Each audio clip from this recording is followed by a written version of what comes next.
Kannada hot stories chapter 4 Shilpa ಮತ್ತು ಶಂಕರ್ ಮೊದಲ ರಾತ್ರಿ ಅನುಭವ. ಮೊದಲನೆಯ ಕಥೆಯಲ್ಲಿ ಈ ಕಥೆಗೆ ಸಂಬಂಧಿಸಿದ ಅಂದರೆ ಮದುವೆಗೆ ಮುಂಚೆ ನಡೆದ ಘಟನೆಗಳನ್ನು ಹಾಗೂ ಮುಂಬೈಗೆ ಹೋದ ನಂತರ ನಡೆದ ಪ್ರಸಂಗಗಳನ್ನು ತಿಳಿಸಲಾಗಿದೆ. ಚಾಪ್ಟರ್ 1 ನಲ್ಲಿ ಈ ಕಥೆ ಮದುವೆ ನಿಶ್ಚಯ ಆದಮೇಲೆ ಮತ್ತು ಮುಂಬೈಗೆ ಹೋಗುವ ಮುಂಚಿನ ಕಥೆಯನ್ನು ತಿಳಿಸಲಾಗುತ್ತದೆ. ಶಿಲ್ಪಾ ಶಂಕರ್ ಇಬ್ಬರ ಮನೆಯಲ್ಲಿ ಮದುವೆಯನ್ನು ನಿಶ್ಚಯ ಮಾಡಿದರು. ಆನಂತರ ಎಂಗೇಜ್ಮೆಂಟ್ ಮಾಡಲು ಇಬ್ಬರ ಮನೆಯಲ್ಲೂ ಶಾಸ್ತ್ರ ಸಂಬಂಧಗಳನ್ನು ವಿಚಾರಿಸಿ ಎಂಗೇಜ್ಮೆಂಟ್ ಮಾಡಲು ಎಲ್ಲಾ ರೀತಿಯ ಸಕಲ ಸೌಲಭ್ಯಗಳನ್ನು ಸಿದ್ಧಪಡಿಸಿದರು. ಶಂಕರ್ ಮನೆಯವರು ಅವರ ಸಂಬಂಧಿಕರು ಶಿಲ್ಪಾರ ಮನೆಗೆ ಎಂಗೇಜ್ಮೆಂಟ್ ಮಾಡಿಕೊಳ್ಳಲು ಬಂದರು.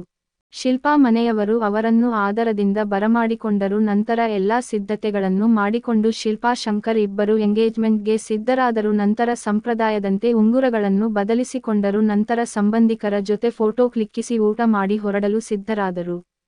ಆದರೆ ಶಂಕರ್ ಶಿಲ್ಪಾಳನ್ನು ಮೊದಲ ಬಾರಿ ಎಂಗೇಜ್ಮೆಂಟ್ ನೋಡಿ ಅವಳ ಸೌಂದರ್ಯಕ್ಕೆ ನಿಬ್ಬೆರಗಾದ. ನಂತರ ಶಿಲ್ಪಾ ಶಂಕರ್ ಮಾತುಕತೆ ಫೋನ್ನಲ್ಲಿ ಮತ್ತು ಪತ್ರದಲ್ಲಿ ನಡೆಯುತ್ತಿತ್ತು. ಒಂದು ದಿನ ಯಾವುದು ಸನ್ನಿವೇಶ ಮಾತನಾಡುವಾಗ ಶಿಲ್ಪಾ ನೀವು ಯಾರನ್ನಾದರೂ ಲವ್ ಮಾಡಿದ್ದೀರಾ ಅಂತ ಕೇಳಿದಳು. ಅದಕ್ಕೆ ಶಂಕರ್ ಲವ್ ಮಾಡಲು ಅವಕಾಶವಿದ್ದರು ಮತ್ತು ನನ್ನನ್ನು ಕೆಲವು ಹುಡುಗಿಯರು ಇಷ್ಟಪಡುತ್ತಿದ್ದರು. ಆದರೆ ನನ್ನ ಮನೆಯ ಪರಿಸ್ಥಿತಿ ಲವ್ ಎನ್ನುವ ಪದಕ್ಕೆ ಜಾಗ ಇರಲಿಲ್ಲ ಹಾಗೂ ಕೊಡಲಿಲ್ಲ ಎಂದನು. ಶಂಕರ್ ನೀನು ಯಾರನ್ನಾದರೂ ಲವ್ ಮಾಡಿದ್ದೀಯಾ ಎಂದನು. ಅದಕ್ಕೆ ಶಿಲ್ಪಾ ನನ್ನನ್ನು ತುಂಬಾ ಜನ ಇಷ್ಟಪಡುತ್ತಿದ್ದರು. ಆದರೆ ನನ್ನಪ್ಪನ ಭಯ ಮತ್ತು ನನ್ನ ಸ್ನೇಹಿತೆಗೆ ಆದ ತೊಂದರೆ ಅದನ್ನು ದೂರ ಮಾಡಿತು ಎಂದಳು. ಅದಕ್ಕೆ ಇಬ್ಬರಿಗೂ ವಿಷಯದಲ್ಲಿ ಯಾವುದೇ ಅನುಭವವಿಲ್ಲ ಎಂದು ಕಾಮಿಡಿ ಮಾಡಿದ. ಆದರೆ ಯಾವುದೇ ಸೆಕ್ಸ್ ವಿಚಾರವನ್ನು ಪ್ರಸ್ತಾಪಿಸಲಿಲ್ಲ. ಅವರು ತಮ್ಮ ವಿಚಾರಗಳನ್ನು ಒಬ್ಬರೊಬ್ಬರು ಪತ್ರದಲ್ಲಿ ಫೋನ್ ಸಂಭಾಷಣೆಯಲ್ಲಿ ವಿನಿಮಯ ಮಾಡಿಕೊಳ್ಳುತ್ತಿದ್ದರು. ಶಂಕರ್ ಶಿಲ್ಪಾ ಮನಸ್ಸಿನಲ್ಲಿ ಸೆಕ್ಸ್ ವಿಚಾರಗಳು ಅಡಗಿದ್ದರೂ ಅವರು ತೋರಿಸಿಕೊಳ್ಳುತ್ತಿರಲಿಲ್ಲ. ಅವರು ಮನಸ್ಸಿನಲ್ಲಿ ಆನಂದ ಪಡುತ್ತಿದ್ದರು. ಶಿಲ್ಪಾ ಬೆರಳಿನಲ್ಲಿ ತನ್ನ ತುಲ್ಲಿಗೆ ಆನಂದ ನೀಡುತ್ತಿದ್ದಾರೆ. ಶಂಕರ್ ಅಸ್ತಮೈಥುನ ಮಾಡಿಕೊಳ್ಳುವುದರಲ್ಲಿ ತಮ್ಮನ್ನು ತಾವು ಸಮಾಧಾನ ಮಾಡಿಕೊಳ್ಳುತ್ತಿದ್ದರು. ಹೀಗೆ ಮಾತಾಡಿ ಒಬ್ಬರನ್ನೊಬ್ಬರು ಅರ್ಥ ಮಾಡಿಕೊಳ್ಳುವಷ್ಟರಲ್ಲಿ ಮದುವೆ ಹತ್ತಿರ ಬಂದಿತ್ತು. ಆಗ ಇಬ್ಬರ ಚಡಪಡಿಕೆ ಹೆಚ್ಚಿತು. ಮದುವೆ 3 ದಿನ ಇದೆ ಎಂದು ಇಬ್ಬರ ಮನಸ್ಸಿನಲ್ಲಿ ಕಾಮದ ಹುಚ್ಚು ನೀರಿನ ಹಾಗೆ ಇಬ್ಬರ ತುಲ್ಲು ಒಂದೇ ಸಮನೆ ನೀರಿನ ರಸವನ್ನು ಹರಿಸುತ್ತಿದ್ದರು. ಶಂಕರ್ ಮದುವೆಯ ಇನ್ನೊಂದು ವಾರ ಇದೆ ಎಂಬವಾಗಲೇ ತನ್ನ ಹಸ್ತಮೈಥುನವನ್ನು ನಿಲ್ಲಿಸಿದ್ದ. ಏಕೆಂದರೆ ಅವನಿಗೆ ಕೆಲವು ವಿಚಾರಗಳು ಅವನ ಕಿವಿಗೆ ಬಿದ್ದಿದ್ದವು. ಅಂದರೆ ದಿನಾಲೂ ಹಸ್ತಮೈಥುನ ಮಾಡಿಕೊಳ್ಳುತ್ತಿದ್ದಾರೆ, ಬೇಗನೆ ತನ್ನ ತುನ್ನೆ ರಸ ಕಾರುತ್ತದೆ ಎಂಬುವ ಸಾಮಾನ್ಯ ಜ್ಞಾನವನ್ನು ಶಂಕರ್ ಕೆಲವು ವಿಚಾರಗಳಿಂದ ತಿಳಿದಿದ್ದ. ಆದ್ದರಿಂದ ಅವನ ತುನ್ನೆ ನೀರಿನ ರಸವನ್ನು ತನ್ನಷ್ಟಕ್ಕೆ ತಾನೇ ಶಿಲ್ಪಾಳನ್ನು ನೆನೆದಾಗಲೆಲ್ಲ ಕಾರಿಕೊಳ್ಳುತ್ತಿತ್ತು. ಶಿಲ್ಪಾಗೆ ಅವರ ಮನೆಯಲ್ಲಿ 3 ದಿನದಿಂದಲೂ ಶಾಸ್ತ್ರ ಸಂಪ್ರದಾಯಗಳಲ್ಲಿ ಅವಳಿಗೆ ಆಯಾಸಗೊಳಿಸಿದ್ದರು. ಆದರೆ ಮದುವೆ ದಿನ ಶಿಲ್ಪಾಳನ್ನು ವಿಶ್ರಾಂತಿ ತೆಗೆದುಕೊಳ್ಳಲು ಬಿಟ್ಟರು. ಶಿಲ್ಪಾ ಶಂಕರ್ನೊಂದಿಗೆ ಮಾತಾಡಿಕೊಂಡು ವಿಶ್ರಾಂತಿ ತೆಗೆದುಕೊಂಡಳು. ಆದರೆ ಶಿಲ್ಪಾ ಮನಸ್ಸಿನಲ್ಲೂ ಮತ್ತು ಮೈಯಲ್ಲಿ ಕಾಮದ ಬಿಸಿ ಹೊಗೆಯಾಡುತ್ತಿತ್ತು. ಹಾಗೆ ಮಲಗಿದ್ದಳು. ಮದುವೆಯಾದ ನಂತರ ಶಾಸ್ತ್ರ ಸಂಪ್ರದಾಯಗಳಲ್ಲಿ ಇಬ್ಬರು ಆಯಾಸಗೊಂಡಿದ್ದರೆ ನಂತರ 2 ದಿವಸ ಆದಮೇಲೆ ಶಂಕರ್ ಶಿಲ್ಪಾಗೆ ಮೊದಲ ರಾತ್ರಿ ಯೋಗ ಕೂಡಿಬಂತು. ಶಂಕರ್ ಕಾಮದ ಯುದ್ಧಕ್ಕೆ ಸಜ್ಜಾಗಲು ಕೆಲವು ಬ್ಲೂ ಫಿಲಂಗಳನ್ನು ನೋಡಿ ಸಿದ್ಧನಾದನು. ಶಿಲ್ಪಾಗೆ ಅವರ ತಾಯಿ ಮತ್ತು ಅಜ್ಜಿ ಇತರ ಆತ್ಮೀಯ ಸಂಬಂಧಿಕರು ಮೊದಲ ರಾತ್ರಿಯಲ್ಲಿ ಯಾವ ರೀತಿ ನಡೆದುಕೊಳ್ಳಬೇಕು ಎಂದು ಹೇಳಿಕೊಟ್ಟರು. ಇಬ್ಬರ ಮನಸ್ಸಿನಲ್ಲಿ ಮೈಯಲ್ಲಿ ಕಾಮದ ಬಿಸಿ ಹೇಗಿತ್ತೆಂದರೆ ಇಬ್ಬರು ಅಪ್ಪಿಕೊಂಡ ನಂತರ ಬೆಂಕಿ ಹತ್ತುವ ರೀತಿ ಇತ್ತು. ಶಿಲ್ಪಾಳ ಮನೆಯಲ್ಲಿ ಮೊದಲ ರಾತ್ರಿ ರೂಮ್ ಅಲಂಕಾರಗೊಂಡಿತು. ಹೊಸ ಹಾಸಿಗೆ, ಮಂಚ, ಬಲೂನ್, ಹೂಗಳಿಂದ ಅಲಂಕಾರಗೊಂಡಿತ್ತು. ತಿನ್ನಲು ವಿವಿಧ ಬಗೆಯ ಹಣ್ಣು, ಸ್ವೀಟ್ಗಳು, ಹಾಲು, ನೀರು ಇಟ್ಟಿದ್ದರು. ವಿಶೇಷವಾಗಿ ಒಂದು ಲೋಟದಲ್ಲಿ ಬೇಯಿಸಿದ ಎಣ್ಣೆಯನ್ನು ಇಟ್ಟಿದ್ದರು. ಎಣ್ಣೆ ಏಕೆ ಎಂಬುದು ನಿಮಗೆ ತಿಳಿದಿರುತ್ತೆ ಎಂದು ಅಂದುಕೊಂಡಿದ್ದೇನೆ. ಸಾಯಂಕಾಲ ಆದನಂತರ ಶಿಲ್ಪಾ ಶಂಕರ್ ಹಾಗೂ ಇತರರು ಎಲ್ಲಾ ಒಟ್ಟಾಗಿ ಕೂತು ಊಟ ಮಾಡಿದರು. ಆದರೆ ಬೇಕಂತಲೇ ಶಿಲ್ಪಾ ಮತ್ತು ಶಂಕರ್ಗೆ ಕಡಿಮೆ ಊಟ ಬಡಿಸಿದರು. ಕಾರಣ ಚೆನ್ನಾಗಿ ಊಟ ಮಾಡಿ ನಿದ್ದೆ ಮಾಡಿದರೆ ಕಾಮದ ಹಸಿವು ತೀರಲು ಸಾಧ್ಯವಿಲ್ಲ ಹಾಗೂ ಹೊಸ ಮಂಚ ಮುರಿಯಬೇಕು ಎಂಬುದು ದೊಡ್ಡವರ ನಿಯಮ. ಇದಾದ ನಂತರ ಎಲ್ಲರೂ ಊಟ ಮುಗಿಸಿದರು. ಶಿಲ್ಪಾ ಅಲಂಕಾರಗೊಳ್ಳಲು ಅವರ ಮನೆಯವರು ಕರೆದುಕೊಂಡು ಹೋದರು. ಶಂಕರ್ ಮನೆಯವರು ಶಂಕರ್ಗೆ ಬಿಳಿ ಪಂಚೆ ಶರ್ಟ್ ತೊಡಿಸಿ ರೂಮ್ಗೆ ಕಳಿಸಿದರು. ಶಂಕರ್ ಹೋದ ಕೂಡಲೇ ಅವರು ಅಲ್ಲಿಂದ ಹೊರಟರು. ನಂತರ ಶಿಲ್ಪಾಳನ್ನು ಅಲಂಕಾರ ಮಾಡಿ ಕೈಯಲ್ಲಿ ಹಾಲು ಕೊಟ್ಟು ಅವರ ಮನೆಯವರು ಆ ಮನೆಯಿಂದಲೇ ಎಲ್ಲರೂ ಅವರ ಸಂಬಂಧಿಕರ ಮನೆಗೆ ಹೊರಟರು. ಇಡೀ ಮನೆಯಲ್ಲಿ ಶಂಕರ್ ಶಿಲ್ಪಾ ಇಬ್ಬರೇ ಆದರು. ಶಿಲ್ಪಾ ಒಳಗೆ ಬಂದ ಕೂಡಲೇ ಚಿಲಕವನ್ನು ಹಾಕಿದರು. ಶಂಕರ್ ಹಾಸಿಗೆಯನ್ನು ಕೂತಿದ್ದ ಶಿಲ್ಪಾಳನ್ನು ನೋಡಿದ ಕೂಡಲೇ ಎದ್ದ. ಶಿಲ್ಪಾ ರಂಬೆ ಊರ್ವಶಿ ಮೇನಕೆ ತರ ಶೃಂಗಾರಗೊಂಡಿದ್ದಳು. ಅವಳನ್ನು ನೋಡಿದ ಶಂಕರ್ ನಿಬ್ಬೆರಗಾಗಿ ಅವನ ತುನ್ನೆ ಸೆಟೆದು ನಿಂತಿತ್ತು.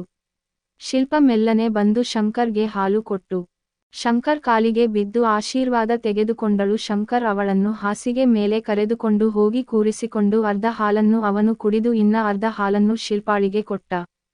ಇಬ್ಬರು ಪರಸ್ಪರ ಮಾತಾಡಿಕೊಂಡು ಸ್ವಲ್ಪ ಹೊತ್ತು ಕಾಲ ಕಳೆದು ವಿಷಯಕ್ಕೆ ಬಂದೇ ಬಿಟ್ಟರು.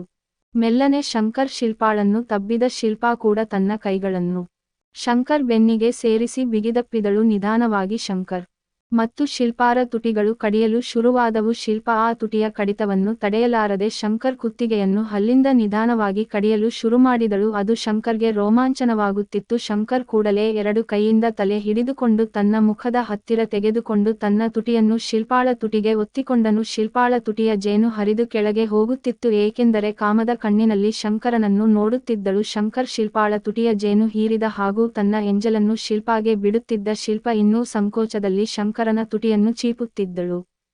ಶಂಕರ್ ಶಿಲ್ಪಾಳಿಗೆ ಸಂಕೋಚ ಬೇಡ ಎಂದು ಹೇಳಿದ. ಆನಂತರ ಇಬ್ಬರೂ ಸ್ವಲ್ಪ ಹೊತ್ತು ಮಂಚಕ್ಕೆ ಒರಗಿಕೊಂಡು ಕೂತರು. ಹಾಗೆ ಮಾತನಾಡುತ್ತಾ ಮದುವೆಗೆ ಫೋಟೋ ಕಳಿಸಿದ್ದನ್ನು ನೆನೆದು ಮತ್ತು ಆ ಫೋಟೋ ನೋಡಿದಾಗಿಂದಲೂ ಮನಸ್ಸಿನಿಂದ ಭಾವನೆಗಳನ್ನು ಹಂಚಿಕೊಂಡರು. ನಂತರ ಅಲ್ಲೇ ಇದ್ದ ಹಣ್ಣು ಸ್ವೀಟ್ಗಳ ಜೊತೆ ಆಟವಾಡಲು ಶುರುಮಾಡಿದರು. ಶಂಕರ್ ದ್ರಾಕ್ಷಿಯನ್ನು ಶಿಲ್ಪಾಳ ತುಟಿಯ ಮೇಲೆ ಇಟ್ಟು ತಿನ್ನಲು ಪ್ರಯತ್ನಿಸಿದ, ಆದರೆ ಶಿಲ್ಪಾ ಅದನ್ನು ಬಾಯೊಳಗೆ ಹಾಕಿಕೊಂಡರು. ಶಂಕರ್ ದ್ರಾಕ್ಷಿ ತಿನ್ನಲು ಹೋಗಿ ಶಿಲ್ಪಾಳ ತುಟಿ ಕಡಿದನು. ಶಿಲ್ಪಾ ಆ ಅಂದಳು. ಶಂಕರ್ ಶಿಲ್ಪಾಳ ತುಟಿ ಕಡಿಯುತ್ತಾ ಶಿಲ್ಪಾಳ ಬಾಯಲ್ಲಿದ್ದ ದ್ರಾಕ್ಷಿಯನ್ನು ಎಳೆದುಕೊಂಡು ತಿಂದನು. ನಂತರ ಶಿಲ್ಪಾಳ ಹೊಕ್ಕಳಿಗೆ ದ್ರಾಕ್ಷಿಯನ್ನು ಇಟ್ಟು ಅದರ ಮೇಲೆ ಹಾಲನ್ನು ಹಾಕಿ ಬಾಯಿಂದ ಚಪ್ಪರಿಸಿದ. ಶಿಲ್ಪ ಮುಳುಗುತ್ತಿದ್ದಳು. ನಂತರ ಅಲ್ಲೇ ಇದ್ದ ಜಿಲೇಬಿಯನ್ನು ಶಿಲ್ಪ ಬಾಯಿಗೆ ಅರ್ಧ ಹಿಟ್ಟು ಇನ್ನರ್ಧವನ್ನು ಶಂಕರ್ ತಿಂದನು. ಹಾಗೆ ತಿನ್ನುತ್ತಾ ಇಬ್ಬರ ತುಟಿ ಮತ್ತೆ ಸೇರಿದವು. ಅಷ್ಟರಲ್ಲಿ ಶಂಕರ್ ಬೆವರಲು ಹೆಚ್ಚಾಯಿತು. ಶಂಕರ್ ಶರ್ಟನ್ನು ತೆಗೆದ ಹಾಗೆ ಶಿಲ್ಪಾಳ ಸೆರಗನ್ನು ಜಾರಿಸಿದ. ಶಿಲ್ಪ ತನ್ನ ಕೈಯಿಂದ ಮುಖಮುಚ್ಚಿಕೊಂಡು ಶಂಕರ್ ಅವಳ ಉಬ್ಬಿದ ಮಲೆಯನ್ನು ನೋಡಿ ತನ್ನ ಪಂಚೆಯನ್ನು ಜಾರಿಸಿದ. ಶಂಕರ್ ಅಂಡರ್ ವೇರ್ ನಲ್ಲಿ ನಿಂತ. ಶಿಲ್ಪಾಳ ಮೊಲೆಯನ್ನು ನೋಡಿದ ಶಂಕರ್ ತನ್ನ ಕೈಗಳನ್ನು ಶಿಲ್ಪಾಳ ಮೊಲೆಯ ಮೇಲೆ ಇಟ್ಟಿ ಅದುಮಲು ಶುರುಮಾಡಿದ. ಶಿಲ್ಪಾ ಶಂಕರನನ್ನು ತನ್ನ ಮೇಲೆ ಎಳೆದುಕೊಂಡು ತಬ್ಬಿ ಹಿಡಿದಳು.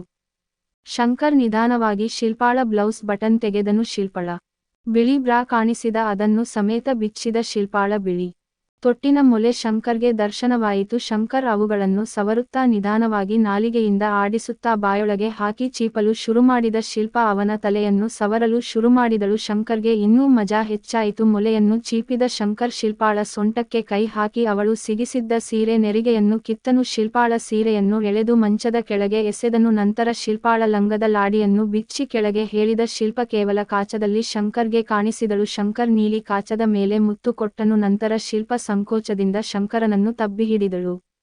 ಶಂಕರ್ ಮತ್ತು ಶಿಲ್ಪಾಳ ನಗ್ನ ದೇಹ ಒಬ್ಬರನ್ನೊಬ್ಬರನ್ನು ಸ್ಪರ್ಶಿಸಿ ಕಾಮದ ಬಿಸಿ ಸಮ್ಮಿಲನವಾಯಿತು. ನಂತರ ಶಂಕರ್ ಸ್ವಲ್ಪ ತುಂಟನಾಗಿದ್ದ ಶಿಲ್ಪಾಳನ್ನು ತನ್ನ ಮೇಲೆ ಎತ್ತುಕೊಂಡು ಮುದ್ದಾಡಲು ಶುರುಮಾಡಿದ. ಅವಳ ಮೈಯನ್ನು ನೆಕ್ಕಲು ಶುರುಮಾಡಿದ. ಶಿಲ್ಪಾಳ ತುಲ್ಲು ಜಿನುಗುತ್ತಿತ್ತು. ಅದಕ್ಕೆ ಶಿಲ್ಪಾಳ ನೀಲಿಯ ಕಾಚ ಒದ್ದೆಯಾಗಿತ್ತು.